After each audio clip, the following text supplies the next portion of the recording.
आप सबों को प्रभु यीशु के मधुर नाम में नमस्कार। आज के इस आराधना में आप सबों का स्वागत है, जबकि आप सब अपने घरों में बैठकर आराधना में सम्मिलित हो रहे हैं। सो आज के इस आराधना में आप सबों का स्वागत है। आइए अपने ध्यान को परमेश्वर की ओर लगाएं और इससे पहले कि आज के मनन के लिए जो भाग लिया गया हम उसे पढ़ें, अपने सर को झुकाए परमेश्वर से अगुवाई के लिए प्रार्थना करें। आइए प्रार्थना करें। जीवन के सर्वोत्तम आशीषों के देने वाले जीवते परमेश्वर, धन्यवाद के साथ तेरे कदमों करीब आते हैं। धन्यवाद और धन्यवाद और धन्यवाद देते हैं क्योंकि तू दयालु तराता है, मनुष्यों से प्रेम करने वाला एकमात्र यहोवा परमेश्वर है, जो हमसे प्रेम करके खुदावन अपने अनुग्रह के बहुतायत के कारण से तो हमें जीवित जीवन में रखता है। धन्यवाद देते हैं। आज जब हम तेरे वचन पर मनन करते, पवित्र आत्मा की सामर्थ को चाहते, सत्य की आत्मा की अगुवाई में तेरे वचन को सीखने समझने पाए, संसारिक ज्ञान का इस्तेमाल न करें और न ही किताबी ज्ञान का इस्तेमाल करें, ऐसी तू सहायता कर। हम हमारी सहायता करें, विशेषकर अपने आप को तेरे हाथों में सौंपता, मेरे सकल अपराधों को माफ़ करते हुए खुदावन अपने पवित्र आत्मा से अभिषेक करें, मेरे मुख में अपने वचन को डालें, ताकि सत्य की आत्मा की अगुवाई में तेरे वचन को प्रकट कर सकूं। संसारिक ज्ञान या किताबी ज्ञान के मुताबिक नहीं, परंतु वही वचन मेरे मुख से निकलने पाए जो तू चाहता है खुदावन, ताकि इस वचन के द्वारा से हर एक तेरी मर्जी को जान सके, तेरी मर्जी के अनुसार से अपने आप को जांच सके, परख सके और खुदावन तैयारीपूर्ण जीवन को व्यतीत कर सके और तेरी ओर दृष्टि को उठाते हुए पूर्ण विश्वास के साथ तेरे पीछे चल सके। अनुग्रह के बहुतायत के कारण से वो तुझसे दूर ना हो, परंतु सहायता कर खुदावन कि तूने जब स्वतंत्र किया है तो उस स्वतंत्रता में बने रहे और वो स्वतंत्रता उनके लिए, हम में से हर एक के लिए परीक्षा का कारण ना बने, तो इसी सहायता कर। एक बार फिर से तेरे जीवित कलाम को, अपने आप को, उपस्थित जनों को तेरे हाथों में सौंपते धन्यवाद के साथ दुआ प्रभु यीशु मसीह नाम से मात्र से ग्रहण करें। आमीन। आज के मनन के लिए जो भाग चुना गया है उसे हम निकाल लेंगे, जो पाया जाता है रोमियो पत्री 6वां अध्याय उसके पहले पद से लेकर 4थे पद तक हम पढ़ लेंगे। सो हम क्या कहें? क्या हम पाप करते रहें कि अनुग्रह बहुत हो? कदापि नहीं।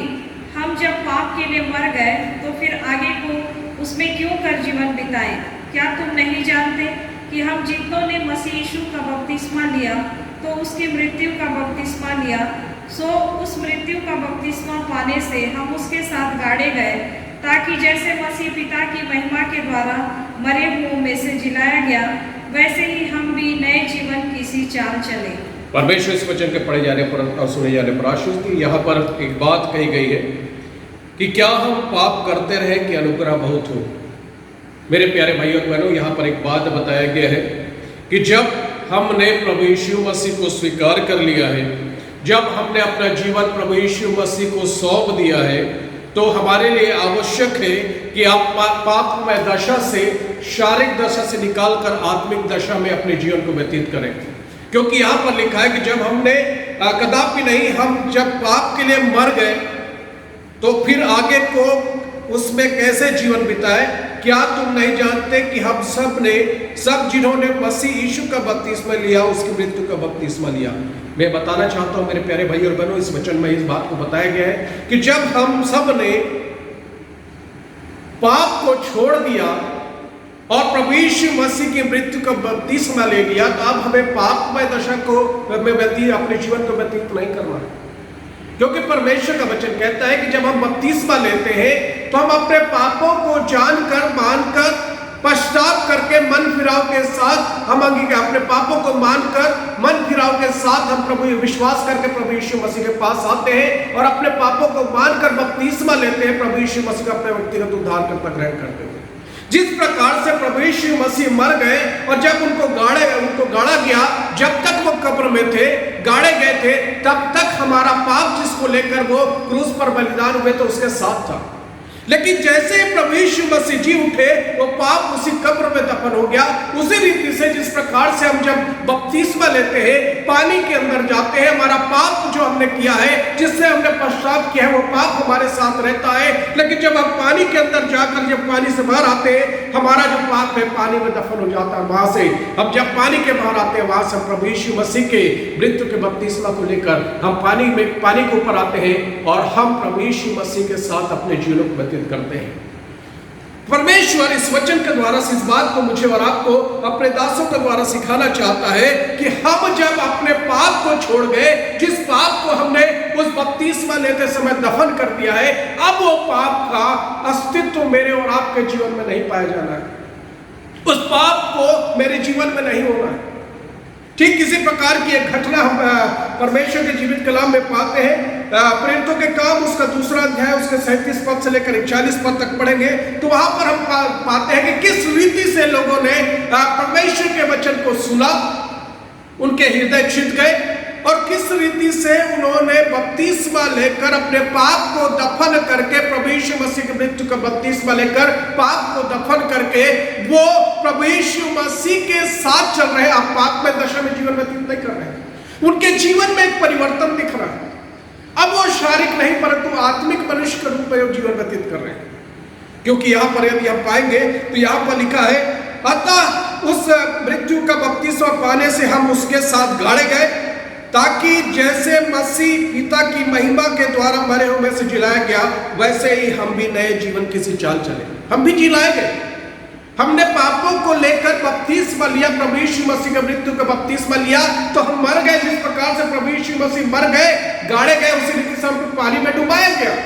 हम जब बाहर निकले तो हम जी उठे नए रीति से प्रभु यीशु मसीह के साथ। प्रभु यीशु मसीह में हम जीवन को, हमारा आत्मिक जीवन वहां से आरंभ हुआ।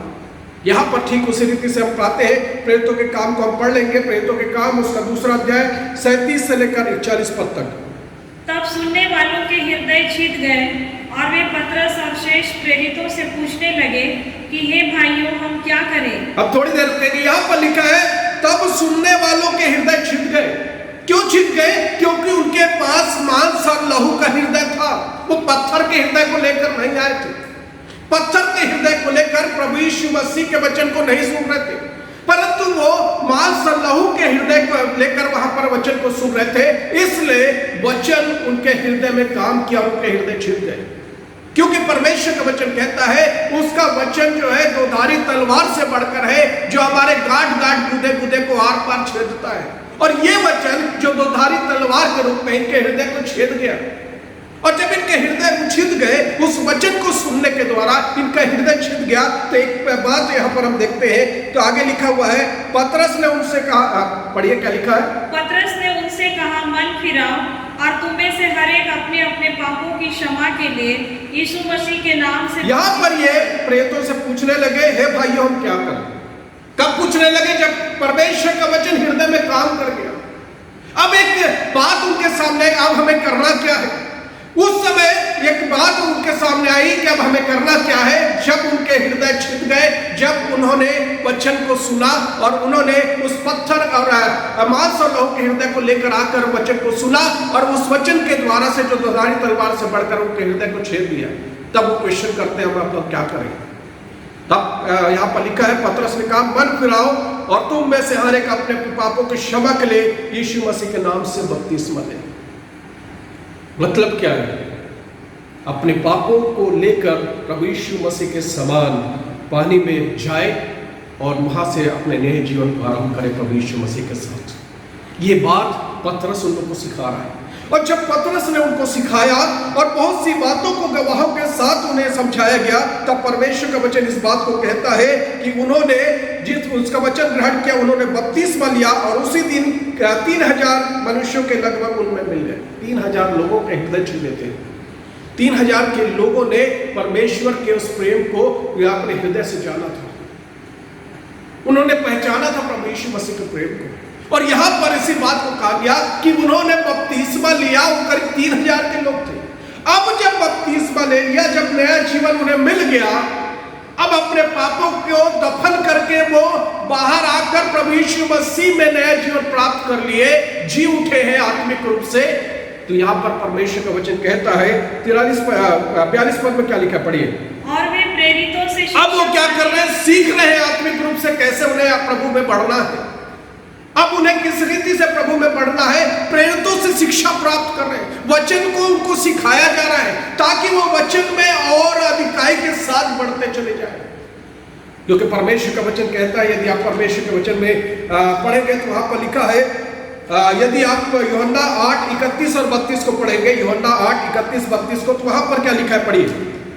तब यीशु ने उन यहूदियों से जिन्होंने उनकी प्रतीति की थी कहा, यदि तुम मेरे वचन में बने रहोगे। अब यहाँ पर लिखा है, यदि तुम वचन में बने रहोगे तो सचमुच मेरे चेले ठहरोगे। तो सचमुच मेरे चेले ठहरोगे। अब ये वचन में बने रहे।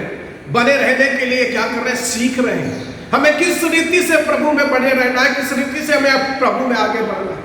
यहाँ पर प्रभु यीशु मसीह ने कहा यदि तुम वचन में बने रहोगे तो सचमुच मेरे चेले ठहरोगे और सत्य को जानोगे। हाँ। और सत्य तुम्हें स्वतंत्र करेगा। यहाँ पे लिखा है कि सचमुच मेरे चेले ठहरोगे जब तुम परमेश्वर के वचन को जानोगे। यहाँ पर ये लोग परमेश्वर के वचन को जान रहे हैं, सीख रहे हैं, उनको प्रेरितों से शिक्षा प्राप्त कर रहे हैं ताकि प्रभु यीशु मसीह के पीछे चलकर वो सत्य को जान सके और प्रभु यीशु मसीह के चेले ठहर सके, चेले बन सके। वो चेले बनने के लिए, प्रभु यीशु मसीह के सच्चे चेले बनने के लिए वो प्रेरितों से शिक्षा प्राप्त कर रहे हैं, परमेश्वर के वचन को सीख रहे हैं ताकि वो क्या कर सके, सत्य को जाने। और आगे फिर से पढ़ लीजिए इस भाग को। और सत्य को जानोगे और सत्य तुम्हें स्वतंत्र करेगा। लिखा है सत्य तुम्हें स्वतंत्र करेगा। यदि तुम वचन में बने रहोगे तो सचमुच मेरे चेले ठहरोगे और सत्य को जानोगे और सत्य तुम्हें स्वतंत्र करेगा। ये लोग अब शारीरिक नहीं है, ये अब आत्मिक मनुष्य बन गए हैं। अब ये सत्य को जानने के लिए प्रेरितों से शिक्षा प्राप्त कर रहे हैं, प्रभु यीशु मसीह के चेले बनने के लिए परमेश्वर के वचन की शिक्षा को प्राप्त कर रहे हैं। अब ये सत्य को जानने के लिए आगे बढ़ रहे हैं, ये सत्य को जानने के लिए प्रेरितों से शिक्षा प्राप्त कर रहे हैं। सत्य को जानोगे और सत्य तुम्हें स्वतंत्र करेगा। वो स्वतंत्र होना चाहते हैं। परमेश्वर के वचन में लिखा है तुम्हें स्वतंत्र किया गया है, इसलिए नहीं कि तुम स्वतंत्रता तुम्हारे लिए गुलामी का एक वो बन जाए। स्वतंत्र तुम्हें इसलिए किया गया है ताकि तुम स्वतंत्र बनो। और वही बात यहाँ पे परमेश्वर के वचन में बताया जा रहा है, सत्य को जानोगे और सत्य तुम्हें स्वतंत्र करेगा। ये सत्य को जानने के लिए प्रेरितों से शिक्षा प्राप्त कर रहे हैं, ये संगति कर रहे हैं और रोटी तोड़ने और प्रार्थना करने में उम्मीद है। अब उनके अंदर में एक आत्मिक जन्म, आत्मिक रूप से आगे बढ़ने में, आत्मिक जीवन में आगे बढ़ने के लिए वो क्या कर रहे हैं, तत्पर हो रहे हैं। अब वो उस पीछे चलकर नहीं दे रहे, देख रहे हैं कि जिसमें पाप में जीवन को छोड़कर जब वो आगे आ गए, अब वो पीछे पाप को लेकर नहीं चल रहे। अब उनके जीवन में आध्यात्मिक बातें, आत्मिक बातें दिखाई दे रही और वो आत्मिक संगति में आगे बढ़ते चले जा रहे हैं। हम यहाँ पर देखते हैं कि चूंकि इनके पास हमने जैसे देखा मांस और लहू का हृदय था, जिसके कारण से वचन इनके हृदय में काम किया। इन्होंने प्रभु यीशु मसीह के नाम से बपतिस्मा लिया। तीसरी बात, ये आत्मिक जीवन में आगे बढ़ रहे हैं। तीसरी बात, ये आत्मिक जीवन में आगे बढ़ रहे हैं और उसके लिए वो प्रेरितों से शिक्षा प्राप्त कर रहे हैं, क्योंकि वो जानते हैं कि सत्य को जानने के लिए उन्हें आवश्यक है प्रेरितों से शिक्षा प्राप्त करने के लिए। स्वतंत्र होने के लिए आवश्यक है कि उन बातों को सीखे जिसके द्वारा से वो स्वतंत्र हो जाए। और प्रभु यीशु मसीह के चेले बनने के लिए आवश्यक है कि वचन की शिक्षा को प्राप्त करें। और यहाँ पर हम देखते हैं कि वो आत्मिक रूप से आगे बढ़ने के लिए वो क्या कर रहे हैं, अपने जीवन में प्रेरितों से शिक्षा प्राप्त कर रहे हैं, संगति कर रहे हैं, रोटी तोड़ रहे हैं और साथ ही साथ प्रार्थना कर रहे हैं। और इस कलीसिया की विशेषता परमेश्वर के वचन में लिखा है कि इस कलीसिया की विशेषता, पहले वो एक रहे ना रहे, लेकिन परमेश्वर का वचन कहता है, यदि आप 44 पद को पढ़ेंगे, इसी अध्याय के 44 पद को, प्रेरितों के काम के दूसरे अध्याय के 44 पद को पढ़ेंगे तो वहां पर लिखा हुआ है, और वे सब विश्वास करने वाले इकट्ठे रहते थे। क्या लिखा है यार, वो विश्वास करने वाले इकट्ठे रहते थे, उनमें एकता आ गई थी। क्यों? क्योंकि परमेश्वर के वचन में के द्वारा से उन्होंने परमेश्वर के वचन के द्वारा से उस आत्मिक शिक्षा को प्राप्त करी, उस एकता के सूत्र को प्राप्त किया, जिसके कारण से वो एक आपस के प्रेम में वो बने हुए हैं। और आज मुझे और आपको इन सारी बातों के द्वारा से सीखना है मेरे प्यारे भाइयों और बहनों। यदि हम रोमियो पत्री यहाँ पर रोमियो पत्री 8वें अध्याय उसके 9वें पद में लिखा है, परमेश्वर की आत्मा तुम्हें बसता है तो तुम शारीरिक दशा में नहीं परंतु आत्मिक दशा में। अब इनके अंदर परमेश्वर की आत्मा बस रहा है और इसलिए वो एक होकर जीवन व्यतीत कर रहे हैं। अब वो आत्मिक रूप से एक है। यहाँ पर लिखा है, सब विश्वास करने वाले इकट्ठे रहेंगे। इनमें एकता आ गई और ये एक साथ होकर क्या कर रहे हैं, अपने जीवन में आगे बढ़ रहे हैं। ये लोग एक साथ होकर अपने जीवन में आगे बढ़ रहे हैं। परमेश्वर के वचन में यदि हम देखेंगे तो परमेश्वर के वचन में एक बात लिखा है, जब पतरस बंदीगृह में है जब पतरस बंदीगृह में है तो परमेश्वर का वचन इस बात को बताता है कि सारी कलीसिया के लोग एक साथ मिलकर प्रार्थना कर रहे हैं। सारी कलीसिया के लोग एक साथ मिलकर क्या कर रहे हैं? परमेश्वर का वचन कहता है सारी कलीसिया के लोग एक साथ मिलकर क्या कर रहे हैं? प्रार्थना कर रहे हैं। और परमेश्वर के वचन में लिखा है ये सारी कलीसिया के लोग पौलुस के लिए प्रार्थना कर, पतरस के लिए प्रार्थना कर रहे हैं। क्यों? ये एकता कहां से आई? और आपको पता है परमेश्वर का वचन कहता है ये एक कमरे में बंद होकर प्रार्थना कर रहा है। रोमी सल्तनत के डर के मारे एक कमरे में बंद है, लेकिन फिर भी वो प्रार्थना करने से चूक नहीं रहे, प्रार्थना करने से रुक नहीं रहे, क्योंकि इन्होंने परमेश्वर के प्रेम के स्वाद को चख लिया है। क्योंकि इन्होंने परमेश्वर के प्रेम के स्वाद को चख लिया है। मेरे प्यारे भाई और बहनों, परमेश्वर का वचन इस बात को कहता है कि जब परमेश्वर की आत्मा हमें बसता है तो हम शारीरिक नहीं परंतु हम आत्मिक हो जाते हैं। और जब हम आत्मिक मनुष्य बन जाते हैं तो हमें आत्मा के अनुसार से चलना है, परमेश्वर की आत्मा के अनुसार से चलना है, क्योंकि परमेश्वर की आत्मा हम में बसता है। और इसलिए परमेश्वर का वचन कहता है रोमियो पत्री 8वां अध्याय उसके 12वें पद में, इसलिए हे भाइयों हम शरीर के कर्जदार नहीं कि हम शरीर के अनुसार से जीवन व्यतीत करें। आज हम शरीर के कर्जदार नहीं हैं, परंतु जब हमने अपना जीवन प्रभु यीशु मसीह के वचन हमारे हृदय में काम किया, हमने अपना जीवन परमेश्वर को सौंप दिया, हमने बपतिस्मा लिया, अब हमारा मकसद जो है, अब हमें आत्मिक रूप से आगे बढ़ने के लिए क्या करना है? प्रेरितों से शिक्षा पाना, संगति रखना, रोटी तोड़ना और प्रार्थना करने में लवलीन रहना है। सारी बातों को छोड़ दीजिए, संसारिक बातों से अपने ध्यान को हटा लीजिए।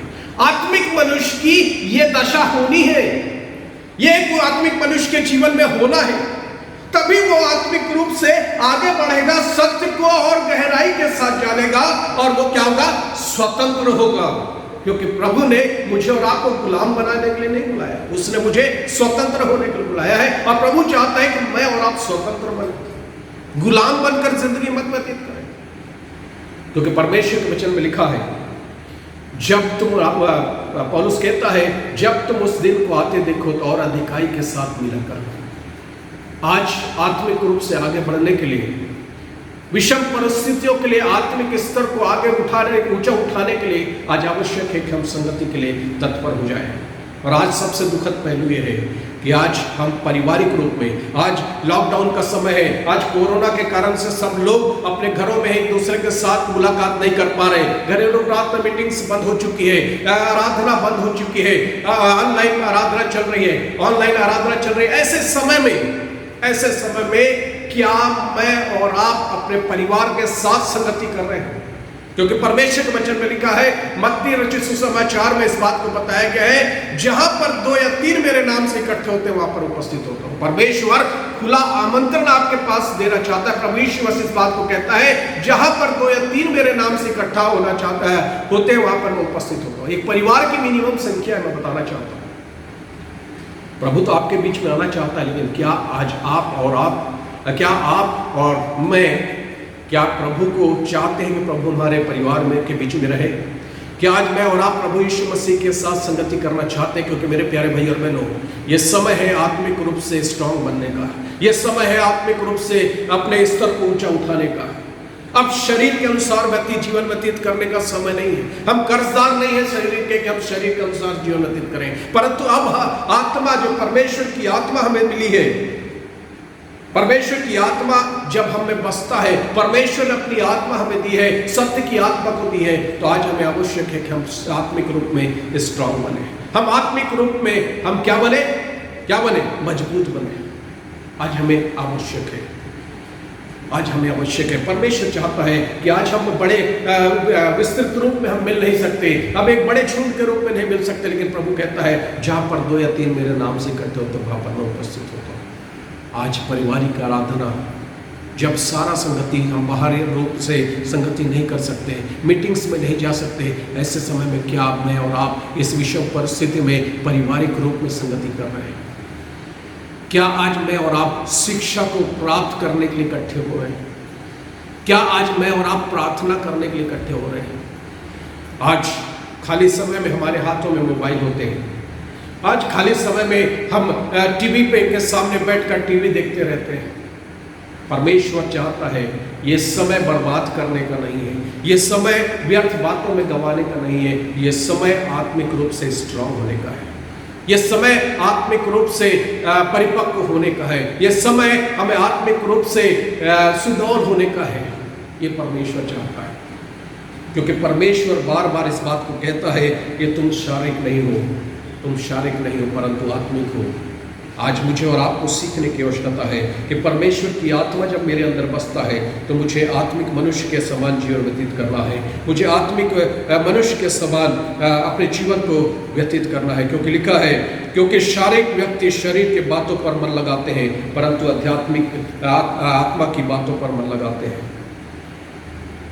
शारीरिक मनुष्य शरीर की बातों पर मन लगाते हैं, आत्मिक मनुष्य आध्यात्मिक मनुष्य आत्मा की बातों पर मन लगाते हैं। अब समय है कि हम आध्यात्मिक मनुष्य बने, क्योंकि प्रभु यीशु मसीह ने क्रूस पर अपनी जान को देकर मुझे और आपको हमारे पापों से आजाद कर दिया है। उसने चाहा है कि मैं और आप पापी नहीं, शारीरिक नहीं परंतु आत्मिक मनुष्य बन जाए, क्योंकि आज हमें आवश्यक है कि हम आध्यात्मिक मनुष्य बन जाए और आत्मा की बातों पर मन लगाए। और जब हम आत्मा की बातों पर मन लगाते हैं तब परमेश्वर का वचन एक बात कहता है, जिसके कान हो वो सुन ले आत्मा कलीसिया से क्या कहता है। जब हम आत्मिक बातों पर ध्यान लगाते हैं तो आत्मा हमसे कुछ कहता है और हम उसे सीखने पाते हैं, आत्मिक की बातों को सीखने पाते हैं। आत्मिक रूप से जब आत्मा कुछ कहता है हम उसके द्वारा से आत्मिक रूप से हम उन्नति को प्राप्त करते हैं, हम समझने पाते हैं उन बातों को जब हम आत्मिक मनुष्य बनते हैं। शारीरिक मनुष्य आत्मिक बातों को नहीं समझ सकता है। बाइबल आगे कहती है, शरीर पर मन लगाना तो मृत्यु है परंतु आत्मा पर मन लगाना जीवन और शांति है। आज परमेश्वर चाहता है कि मैं आत्मा पर मन लगाऊं, आत्मिक बातों की ओर ध्यान लगाऊं, वो सारी बातों से अपने आप को अलग रखूं। परमेश्वर का वचन कहता है कि आज मैं और आप कानों की खुजली को दूर करने के लिए हम वचन को सुनते हैं। हम विभिन्न प्रकार के वक्ताओं के वचन को सुनते हैं, जो द्वारा प्रचारित वचनों को, परमेश्वर के वचन को सुनते हैं, लेकिन उससे सिर्फ हमारे कानों की खुजली दूर हो रही है। कारण क्योंकि हम सुनते हैं लेकिन हमारे जीवन में कोई काम नहीं होता, हमारे जीवन में कोई काम नहीं होता। हम सिर्फ सुनने वाले बन रहे लेकिन उस पर चलने वाले नहीं बन रहे। परमेश्वर चाहता है ना तुम सुनने वाले, सिर्फ सुनने वाले नहीं परंतु उसमें चलने वाले बनो, वचन में चलने वाले बनो। और जब हम वचन में चलेंगे तब तो हम आत्मिक रूप में आगे बढ़ेंगे। और आज मुझे और आपको एक बात सीखना है, हम दिन भर वचन को सुनते रहें और यदि उस वचन का मेरे हृदय में काम नहीं हुआ और मेरे जीवन में कोई परिवर्तन नहीं आया तो कोई फायदा नहीं है, कोई फायदा नहीं है। मैं ये बताना चाहता हूँ मेरे प्यारे भाई और बहनों, एक वचन हमने पिछले दिनों में देखा था, उस वचन को बताकर मैं समाप्त करूंगा। परमेश्वर कहता है, ये लोग कहते हैं कि परमेश्वर को हम जानते हैं लेकिन अपने कामों से उसका क्या करते हैं, विरोध करते हैं। उनके काम इस बात को झूठा ठहराते हैं कि वो परमेश्वर को जानते हैं। हम परमेश्वर के वचन को सुनते हैं लेकिन हमारे काम इस बात को बताते हैं कि वो वचन हमारे हृदय में काम नहीं किया है। यदि वचन हृदय में काम करता तो मेरे जीवन का कार्य करने का जो तरीका है वो बदल जाता, वो बदला नहीं है। इसका मतलब यह है मैंने वचन तो सुना लेकिन वो मेरे हृदय में नहीं काम किया। और आज भी जो प्रभु यीशु मसीह कहते हैं ना, देख मैं द्वार पर खड़ा हुआ खटखटा, आज भी खटखटा रहा क्योंकि मेरा द्वार बंद है और वो वचन मेरे हृदय में काम नहीं किया, इसलिए द्वार बंद है। जिस दिन वचन हृदय में काम करेगा उस दिन मेरा द्वार खुला रहेगा और मैं प्रभु के साथ और प्रभु मेरे साथ समझी करें और मैं आत्मिक रूप से और दृढ़ होने पाऊंगा। ये लोगों के हृदय छिप गए क्योंकि इन्होंने अपने हृदय के द्वार को खोल कर रखा और इनके जीवन में परिवर्तन आया। अब वो आत्मिक रूप से आगे ही आगे बढ़ते चले जा रहे हैं। अब वो एक मन होकर आत्मिक रूप से संगति करने के लिए आगे ही बढ़ते चले जा रहे हैं, प्रार्थना करने के लिए लोलीन हो गए हैं। अब वो सब शरीर के अनुसार से जीवन व्यतीत नहीं कर रहे हैं, पाप में दशा में जीवन व्यतीत नहीं कर रहे, क्योंकि इन्होंने परमेश्वर के प्रेम के स्वाद को चख लिया। अब वो आत्मिक मनुष्य बन गए और आत्मा में आगे बढ़ते जा रहे हैं, आत्मा में आगे बढ़ते जा रहे हैं। आज मुझे और आपको जानने की आवश्यकता है, सीखने की आवश्यकता है मेरे प्यारे भाइयों और बहनों, कि आज मैं और आप शरीर की बातों पर नहीं परंतु आत्मा की बातों पर मन लगाएं।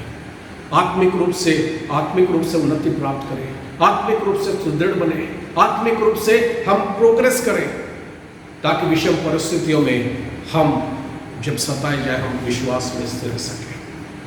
आज आवश्यक है कि हम शरीर के अनुसार नहीं, इस विषम परिस्थिति में जबकि चारों तरफ महामारी फैली हुई है, विकट परिस्थितियां उत्पन्न होते जा रही हैं, लेकिन ऐसे समय में आज मुझे और आपको आत्मिक रूप से स्ट्रांग बनने के लिए आज मुझे और आपको क्या करना है? प्रेरितों से शिक्षा प्राप्त करना है। सिर्फ प्रेरितों से शिक्षा प्राप्त नहीं करना है, परंतु संगति करना है, रोटी तोड़ना है और प्रार्थना करना है। ये सारी बातें मुझे आत्मिक रूप से उन्नति प्रदान करती है, आत्मिक रूप से मुझे आगे बढ़ाती है, और इन बातों का मेरे जीवन में होना आवश्यक है।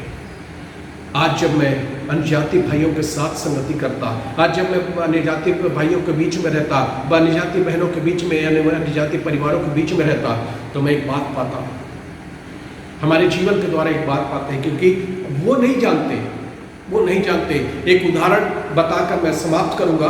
यहाँ पर लिखा है कि एक व्यक्ति जो परमेश्वर का दास का बेटा था, वो जब वो चाइना जा रहा था पढ़ने के लिए, तो उसे उसके पिता ने बताया कि जाकर वहाँ पर क्या करना, प्रार्थना में जीवन व्यतीत करना, अपने मसीहत को बनाए रखना, क्योंकि उस समय वहाँ पर सताव हो रहा था और आज भी हो रहा है। वो बच्चा गया वहां पर, पढ़ाई किया, और पढ़ाई करने के बाद वापस आया तो उसके पिता ने पूछा, बेटा कैसा गुजरा तेरा वर्ष? तो उसने कहा कि किसी ने मुझ पर कोई उंगली तक नहीं उठाया। उसने पूछा, ऐसा क्यों? तुम तो मसीह थे, तुम तो विश्वासी थे, फिर तुम पर क्यों उंगली नहीं उठाया गया? तो उस बच्चे ने कहा कि वहां पर किसी ने मुझे जाना ही नहीं कि मैं मसीही हूं। आज मेरे और आपके साथ भी यही है मेरे प्यारे भाइयों और बहनों। हम जिनके साथ रहते हैं, हम जिनके साथ सफर करते हैं, हम जिनके आसपास जिनके मध्य में रहते हैं, वो हमको नहीं जानते मसीह के रूप में, क्योंकि हमारे अंदर आत्मिक बातें दिखाई नहीं देती, हमारा आत्मिक स्तर दिखाई नहीं देता, ऊंचा बढ़ नहीं रहे, क्योंकि हम प्रेरितों से शिक्षा, हमारा हृदय छिद गया, परमेश्वर के वचन ने हमारे हृदय में काम किया, लेकिन अब हम क्या कर रहे हैं? उसमें आगे नहीं बढ़ रहे हैं। हम प्रेरितों से शिक्षा प्राप्त नहीं कर रहे हैं। प्रेरितों से शिक्षा प्राप्त कर रहे हैं तो संगति नहीं कर रहे हैं, संगति कर रहे हैं तो प्रार्थना नहीं कर रहे, हमारे पास समय नहीं है, हम व्यर्थ बातों में समय व्यतीत कर देते हैं, लेकिन मसीह के साथ संगति करने के लिए हम समय व्यतीत नहीं करते। परमेश्वर हमारी सहायता करे ताकि हम आत्मिक रूप से सुदृढ़ बने, आत्मिक रूप से उन्नति प्राप्त करें, व्यर्थ की बातों में अपने जीवन को व्यतीत न करें, हम शरीर के कर्जदार न बने, शरीर के कर्जदार नहीं है, इसलिए हम शरीर के अनुसार जीवन व्यतीत न करें, परंतु आत्मिक बातों में जीवन को व्यतीत करें, आत्मिक स्तर में आगे बढ़े, संगति करें, पारिवारिक रूप में संगति करें, और हम जिनके साथ मिलते हैं ताकि हमारा प्रभाव उन पर प्रकट हो सके। परमेश्वर का वचन कहता है, एक वचन कहकर मैं समाप्त करूंगा, परमेश्वर का वचन कहता है, लोग तुम्हारे कामों को देखकर उस जीवते परमेश्वर की महिमा करें। आज हमारे काम ऐसे होने चाहिए कि लोग परमेश्वर की महिमा कर सकें। परमेश्वर आप सबों को आशीष दे। आमीन।